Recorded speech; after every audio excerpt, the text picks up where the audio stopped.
Hello everyone, I am Priyanka Acharya, currently studying in grade 12 in Hirandani Foundation School International. I am an international rhythmic gymnast and exercise enthusiast, and I have an interest in learning and listening to empowering speeches and songs. Now that you know who I am, I would like to quickly introduce you to the sport of rhythmic gymnastics. Is a branch of gymnastics which includes different apparatus like rope, hoop, ball, clubs, and ribbon. It's a sport of grace and beauty. It's very interesting. So now that you know it all, I wanted to show you a quick picture. As you saw, that was Khelo India podium. What could you see in it? A happy girl, a smiling athlete, a proud gymnast. Now, I would like to share with you one of the anecdotes that helped me discover the best version of myself and understand a champion's true meaning. Reliving that moment today of Khelo India brings back memories and reminds me of the goosebumps that I felt before my competition set. I vividly remember my feelings after entering the Indira Gandhi Indoor Stadium. I was stunned by the flashlights, the camera people, the carpet, and the fact that it was my first time. I had been so pumped up at the same time, nervous for my performance. So let's rewind a little towards my journey for preparing for the Khelo India School Games. For me, the year 2018 was an ordinary year, practicing in the summer camp, attending daily classes at the academy, and training daily. This is what I thought it was going to be. However, there was so much more to the year and following than I had thought. I got the opportunity to train abroad with the national team of India to improve my skills. It was mesmerizing to practice in such a massive stadium with the international players. It had been a hectic year already, and there was still so much more to explore. So, the competition season began with the school competitions as usual. However, I was not aware that in the end I might have the opportunity to participate in the first ever Khelo India School Games. That year, Khelo India was held only for the under 17 age group. It was my first year in the category. So it's obvious that I was anxious and it was my first time that I was participating in the under 17 category. However, I kept working hard. I qualified for the states and then for the nationals by winning gold and silver medals respectively. I got an all-round gold medal at nationals in Kolkata and made my rank firmly into the Khelo India list. I was excited. The twist was that nationals is usually considered as the end of the competition season. And then we get back to the off-season workouts. However, this particular year, it was going to be slightly different. After nationals, I went back to training, but not the usual one.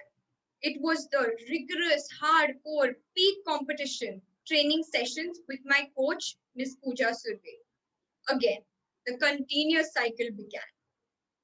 With training abroad for a month, eating an appropriate diet, and 10 a.m. to 6:30 p.m. 6:30 p.m. Practice, practice, practice. I was exhausted at the end of the day. However, I loved it. I loved practicing, loved all my apparatus, and most importantly, I loved the sport. Finally, after a long practice period, the day came where I had to execute my hours long practice. I had to handle myself well with positivity, confidence, stability, and of course, maintaining a calm composure before the final day.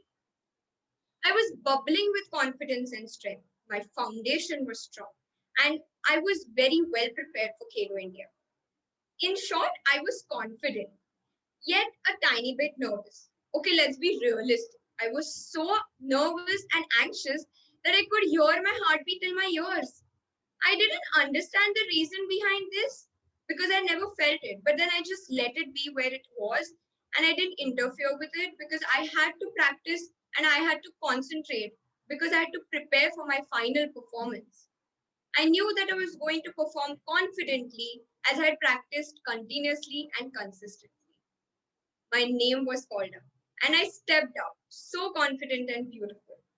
I began my routine with optimism and cheerfulness, with the new costume, makeup, apparatus, dance, and music. I was enjoying it so much until the point where there was a significant drop in my performance. Oh my god, the hoop had slipped from my hand. It fell outside the arena, which is a grave mistake in this sport. I was clueless what to do next. For a split second, my world had stopped. I completely went blank. I skipped a beat and my total concentration went haywire. The most challenging part was that I had to carry on. I couldn't stop. The music was playing and I had to bounce back in my performance immediately. I had to continue my routine and complete it. There was no time to contemplate. Once the performance was complete, I felt devastated. I was angry and sad about the blunder I had made in my first performance itself. And as we all know, that first impression is the last impression. It was like the end of the world for me. I was scared, and it was as if I had hit rock bottom. All these thoughts hovered my mind.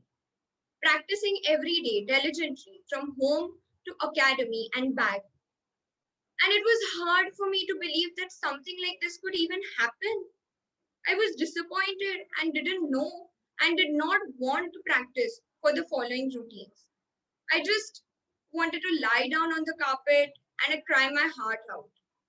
However, there is always a ray of hope during this negative situation. One positive thought, that eureka moment that strikes your mind during such situations, and you have to recognize it and keep focusing on it amongst all those negative thoughts that surround your mind. The recognition of this thought is essential. It can come in the form of any opportunity. Um, Visual representation, a person guiding you to your path. It can come from any direction, and you have to identify it and start thinking on that path. That one single positive thought can change your mindset and your situation. It can turn your mistake into an opportunity. In my case, these thoughts came in the form of questions which asked me, had I come all this way to give up? Had I practiced so hard for just sitting back because of one setback? It was hard for me to digest what had happened, but I would not give up so quickly. I was not willing to give up so easily. And my second coach, Miss Mansi Surve, helped me channelize my thoughts in the right direction. I thought to myself, there is no point crying over spilled milk. Whatever is done, it's done. You can't repair it, but you can surely nail the subsequent three routines. I was overall way behind in the league. There was a significant gap between my scores and my fellow competitors. However, now was not the time to think of what I had scored or what my rank was. Instead, I had to concentrate and think about my subsequent three performances. I prepared myself with complete focus on myself, my apparatus, my music, and concentrated. I aced the ball with my flawless performance and performed excellently with my clouds, with the dance moves and the elements. And then there was my last performance. I was yet not on the podium due to my first performance blunder. However, I did not let it get into me. Instead, I focused on my last routine. I did amazingly well in my ribbon performance and climbed up the third position. I had won the first Halo India competition's all-round medal. Wow, what a moment it was, a game changer. I didn't know what to do or what to say. I was told that I received the all-round bronze by one of the officials, and I was speechless. It was a fantastic feeling of being escorted towards the podium, hearing my name in the entire stadium, and winning a medal for my school and Maharashtra. It was truly incredible. This experience in particular was most significant in shaping my behavior and my attitude than any other experience, like becoming a national champion or winning medals at various tournaments. It has truly taught me the meaning, the real meaning of being a champion. Even if you fall after practicing so hard, you should stand up and move forward and keep going without looking back. As rightly said by Sir Winston Churchill, success is not final. Failure is not fatal. It is the courage to continue that counts. Even if you get hurt mentally, physically, or emotionally, get back on track and keep going. Because if I had given up after that mistake in my performance, I would not be standing on the podium that day winning a medal. I would not be able to play the next day. I would not become the school sports captain girl, and I would not even get the opportunity Patnaik ma'am and Jagriti ma'am have given me to speak on this very platform, and perhaps even wouldn't be called a champion if I had given up in all my earlier competitions.